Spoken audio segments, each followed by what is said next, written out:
So I'm really sick, but this wonderful guy over here, my husband, got me medicine, and that was fantastic.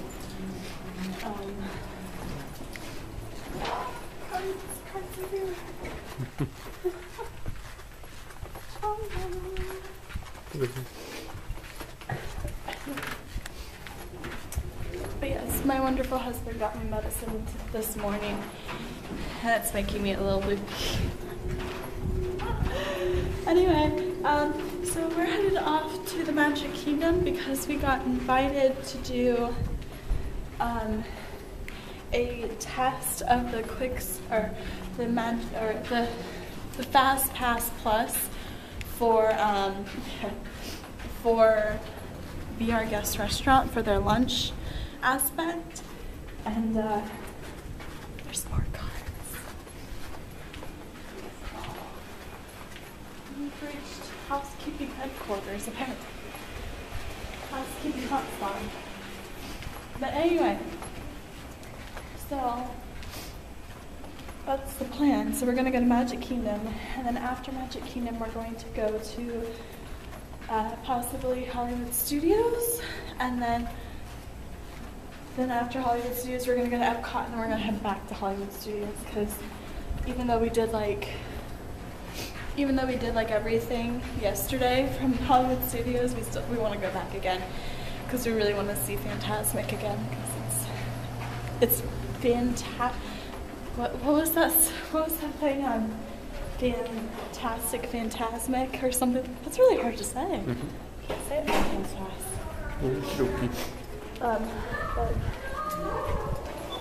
yeah, so that's the plan. We're gonna bring you along to the Be Our Guest restaurant and show you guys what we think about the food selections and about how the Fast Pass Plus works. Right now, it's only invitation only that you can go to it. And you have to do like so many different things to be able to get into it. But luckily enough, we were sent the email to be able to do it so we could review it for you guys. So yeah, we'll take you along and tell you what we think. Right here. You're working out. Right here. We are. That was quick.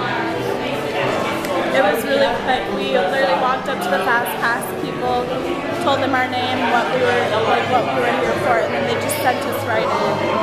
Yeah, we're waiting on Roberto. Yes, we're waiting on a guy named Roberto to take us to our table. And it's absolutely gorgeous in here. It's one of my favorite restaurants. It's completely beating the Beast theme, so of course it's my favorite. Of course. But what you do is that you order your food ahead of time,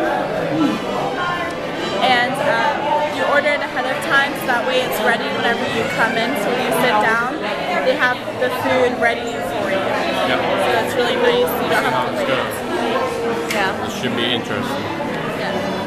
We're testing, so that's okay. From what we understand, they're testing it for all lunch restaurants. Yeah. So how are you feeling about this experience so far, though? Other than the craziness, it's good. We got in really quick. It had all our food already ordered. We didn't have to select or anything. We selected pre-advance. All we had to do was scan our wristbands, and that was it. So that's really nice.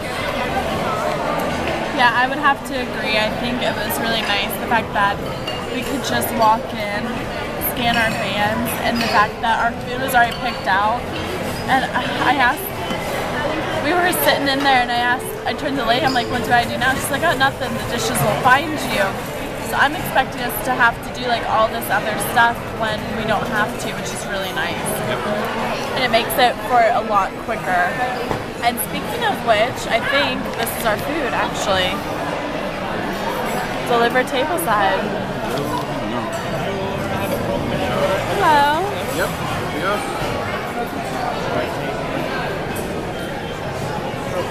That's mine. Thank you. Yummy. Yep.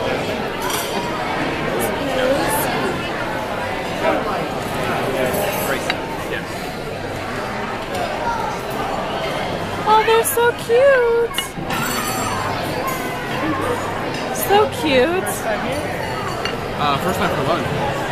We've been here for the dinner.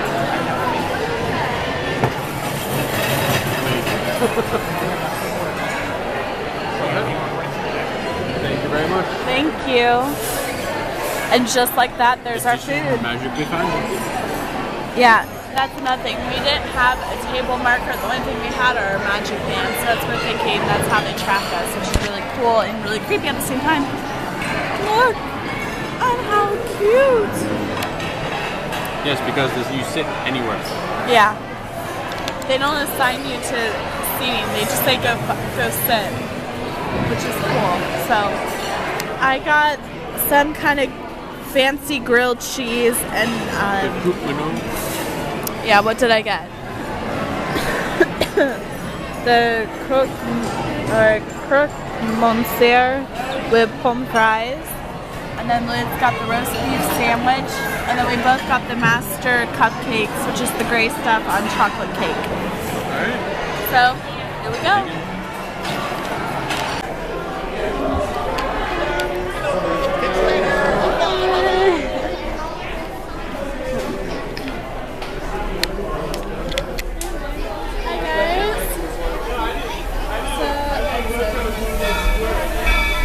Finished at Beer Guest, and that was a lot of fun. It was very, very good, very enjoyable.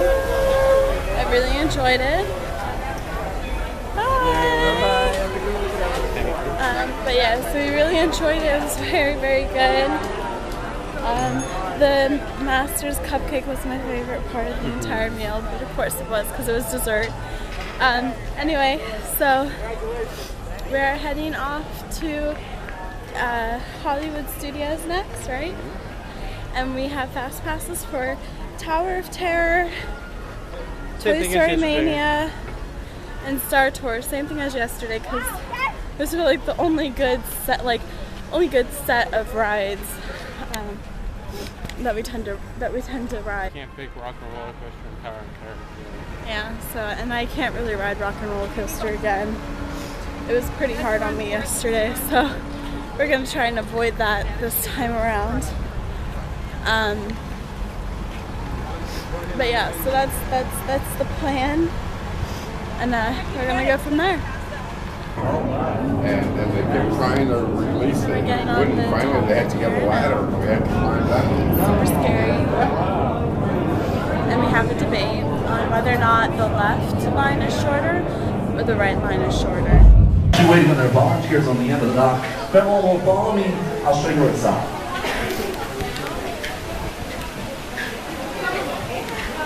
At the Backlot Stage Tour. This is the first part of the tour where they show you like how they do stuff.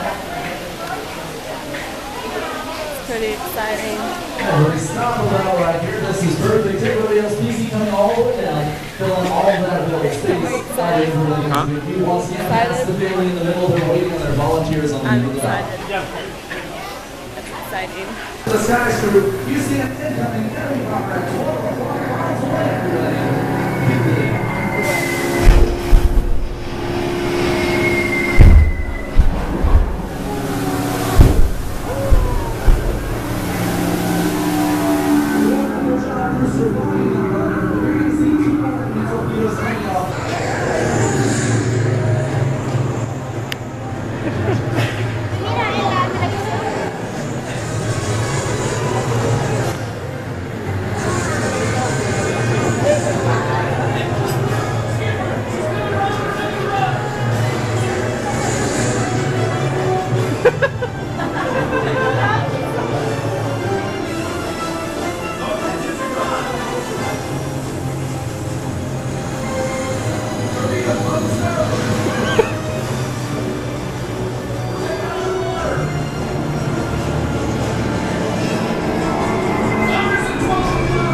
Thank you so much, everyone, for joining us. cast here at the set of hardware jack. If you're waiting on your volunteers, please stay right where you're at. And we'll ask you to turn down your left, head down the ramp through the proper houses, and shuttle away, taking the rest of your behind the scenes.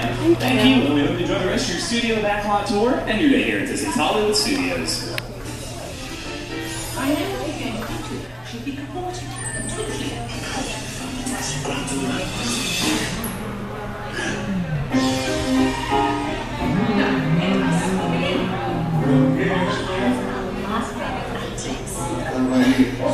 Responsible is not a word. Well, unmake it up. Thank you.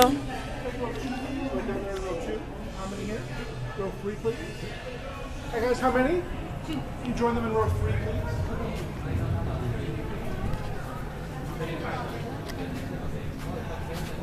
Three. You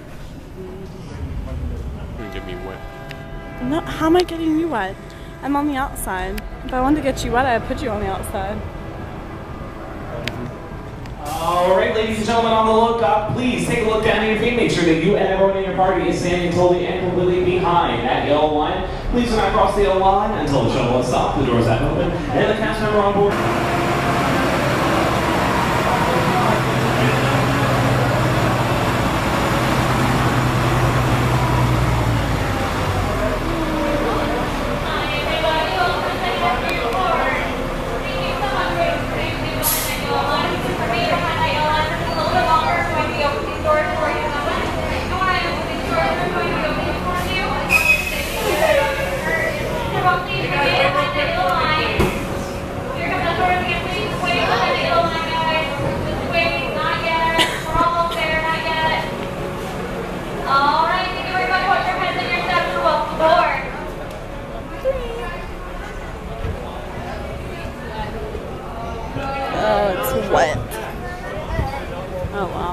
I'll get wet. I'll take one for the team. You want me to swim? No. I'll swim. It's too late. No? I don't want to switch. I don't want to switch. I'm good.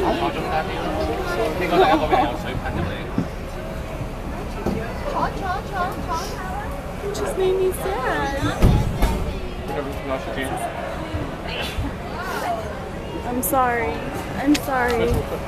Take 2 seconds. I'm sorry. Go. No, I don't want to switch. Switch. Before they tell us we can stand up. Quickly. Quickly. Do you want to switch? Yes, quickly. Alright. Well, you have to stand up.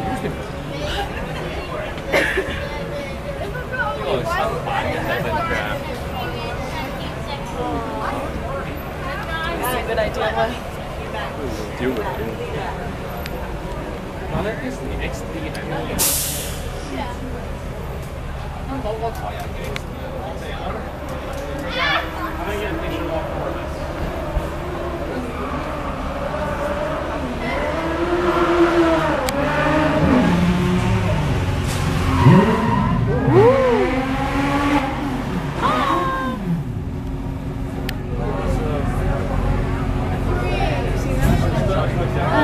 perfect parking. And radio broadcasts. We've even got our very own water tower too. It's up ahead on the left side of our shuttle. We call it the Earful Tower. It's inspired by the water tower Walt Disney had built for his Burbank studio in 1939.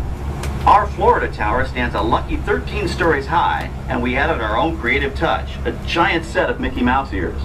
If you wanted to wear those ears, you'd have to have a hat size of 342 3/8. Up ahead, after the next bend in the road, you'll have a perfect opportunity to take a picture of this famous icon. In the world of entertainment, every project starts with a screenplay and a lot of creative ideas. A production studio is where the ideas of writers, producers, and directors are transformed into an on-screen reality. Within these huge spaces, filmmakers can literally create their own worlds. Our Florida sound stages are soundproof, weatherproof, and most importantly, air-conditioned. All vitally important for the cast, crew, and equipment. Many of the crafts needed for filmmaking are located right here on the lot. On the left, we have our own greens department. It grows flowers, trees, shrubs, and topiaries. A few well-placed plants can cover up empty spots in the set and add a touch of natural beauty to a scene. On the right are two of the aircraft from the 2001 blockbuster hit Pearl Harbor. These exact full-scale replicas of P-40 fighters were used in the special effect fight sequences. Of course, many of the... Everyone, please remain seated for me. That includes all children. Please remain seated. Within a computer. Thank you very much. We're all clear. Just to the right, we're coming up on that perfect angle of the Eiffel Tower I told you about. It's a true masterpiece.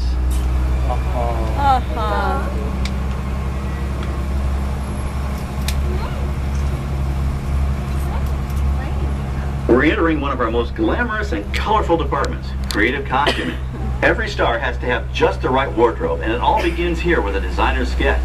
Our team of designers, seamstresses, and tailors can turn 1.5 million yards of fabric into over 25,000 costumes every year.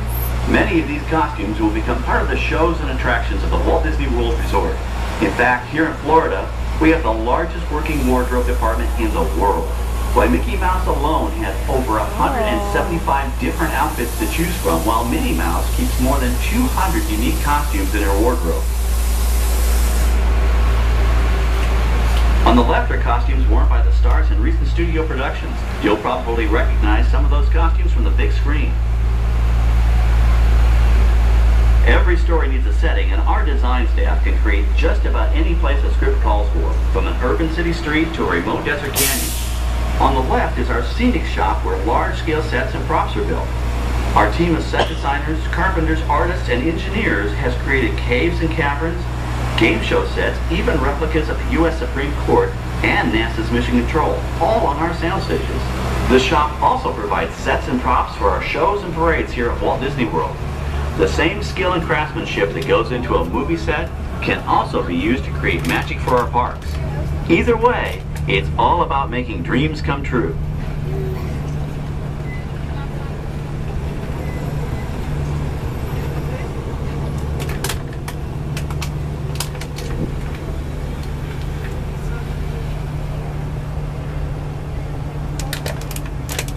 Now we're entering a zone we call the Boneyard. It's an outdoor storage area for oversized props and vehicles. Cars, trucks, boats, planes, we often save these props in case we need them for future productions. In this backlot collection, you may find real working vehicles, non-working mock-ups, and even large-scale miniatures used in special effects shots. Large-scale models create a more convincing illusion on camera.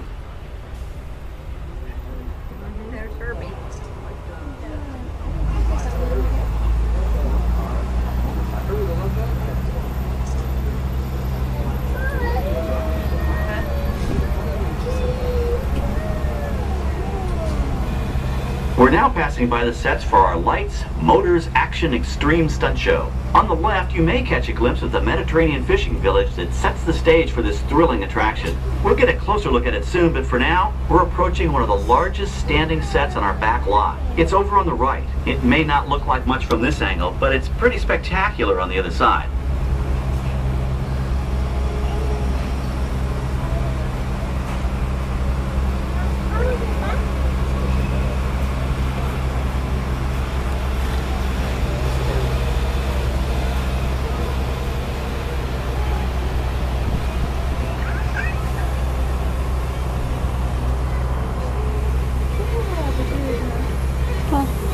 This is great, folks. The production crew has just given us clearance to enter the set. Hello, Backlot Tour. I'm Amy, a production coordinator here at the studios. I can see your shuttle heading toward our canyon set. I've given your driver permission to come in and take a look around. I'm up here with our effects crew, and we're getting ready to shoot a test sequence. Oh, on the way in, you're going to be crossing a wooden bridge, and things may get a little bumpy, so please, hold on to your belongings, especially hats, cameras, and glasses, and keep an eye on any small children in your party. And of course, please remain seated at all times. Welcome to the set. As you can see, we brought the bare, dry deserts of Southern California to green, typically humid Central Florida. This set is based on real locations that our production designer took pictures of.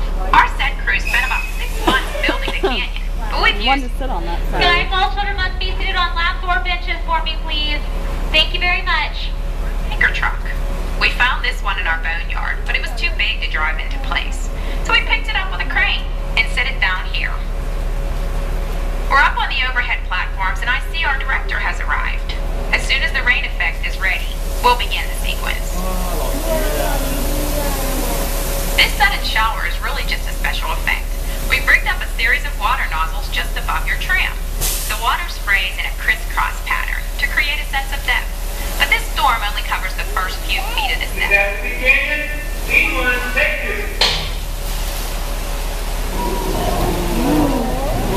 Okay, it's showtime. Everybody stay seated. Hang on to your belongings and watch your children.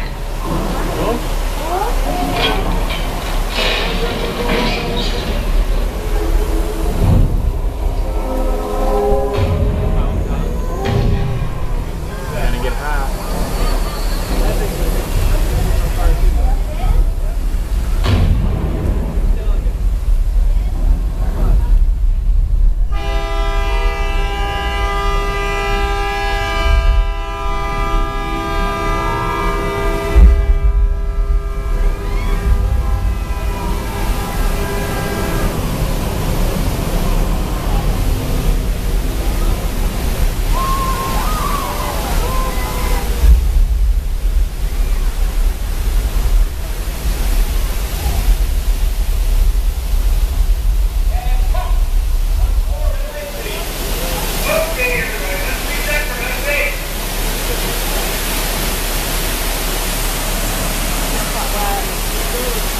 By now, you've probably figured out why we call it Catastrophe Canyon.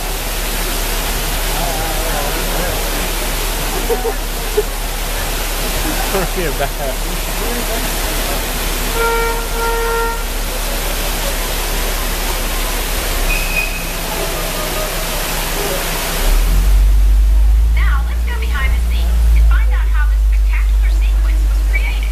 The canyon itself is a facade, a steel structure covered with wire mesh and layers of concrete, sculpted and painted to look like natural rock formations. Narrow yellow pipes carry propane gas to fuel the explosions and fire effects. For the flash flood, we used 100% real water, about 70,000 gallons of it, dumped from overhead tanks. Oh, but don't worry, we recycle. All of that water will be pumped right back up to the top for the next tank. We shoot some of the water through air cannons for an extra dynamic effect. Those air cannons are powerful enough to shoot a basketball over the top of a skyscraper the size of the Empire State Building. To top it off, our shuttle was sitting on hydraulic shaker tables. They provided the shaking, rattling, and rolling sensations for the scene. The entire sequence can be reset in 3.5 minutes. That's just enough time to bring in the next shuttle. Well, I've got to get ready for our next take. Thank you all for being part of the action. Hey, I'm needed back on the set, so enjoy the rest of your tour. Okay, well, thanks, Amy, for giving us access to the set.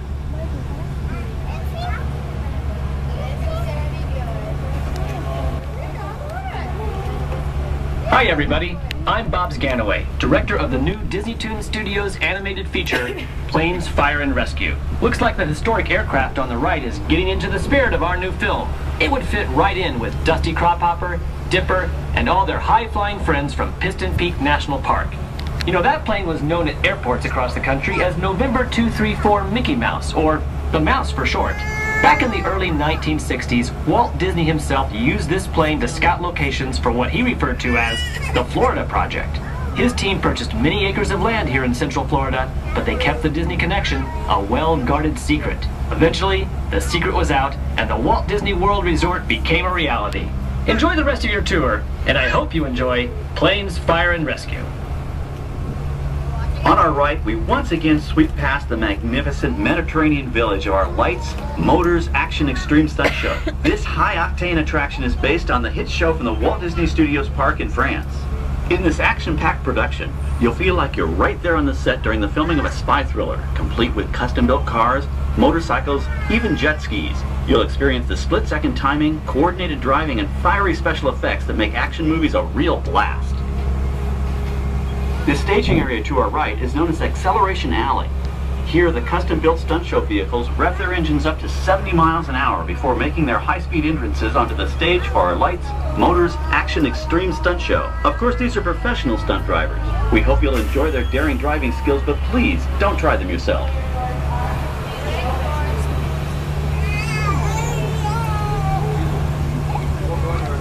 the left, we've reached our second boneyard with more historic props and vehicles. When we reuse older props in a new production, they're often refitted with custom parts and given a whole new color scheme. You might not even recognize them the next time you see them on screen. For instance, coming up is our friend Herbie the Love Bug. He went through a special demolition derby makeover. Those dents and dings were added on purpose, but he can be polished up as good as new for his next starring role.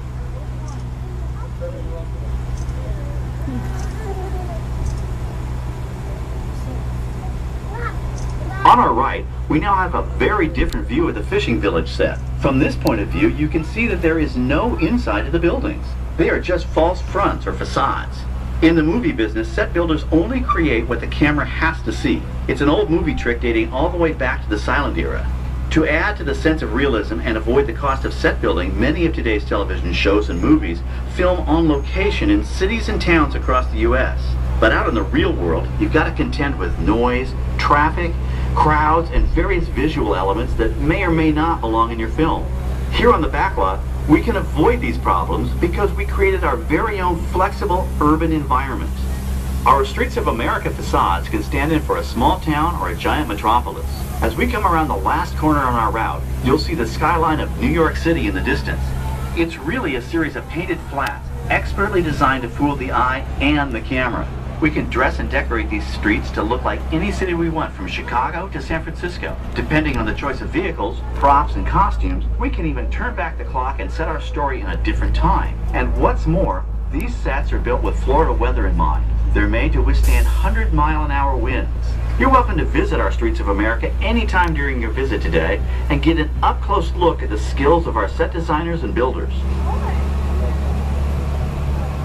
We've just about reached the end of our tour. Our final stop is the American Film Institute Showcase, where you can see the actual costumes and movie props used in some of Hollywood's most famous films. There are some pretty amazing items in there, so feel free to take all the